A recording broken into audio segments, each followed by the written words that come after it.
ஆகாயம் இத்தனை நாள் மண் மீது வீழாமல் தூணாக தாங்குவது காதல்தான். ஆண்டாண்டு காலங்கள் பூலோகம் பூக்க அழகான காரணமே காதல்தான்.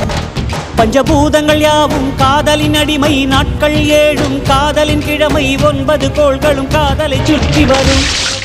மரம் ஏற ஏணியை தந்தால் மலையில் ஏறி கொடியேற்றும், குண்டூசி கையில் தந்தால் கிணறே தோண்டிவிடும். வெறுங்கல்லை வைரக்கல்லாய் காதல் பார்வை மாற்றிவிடும், வெந்நீரில் விட்டால் கூட காதல் மீன் நீந்தும்.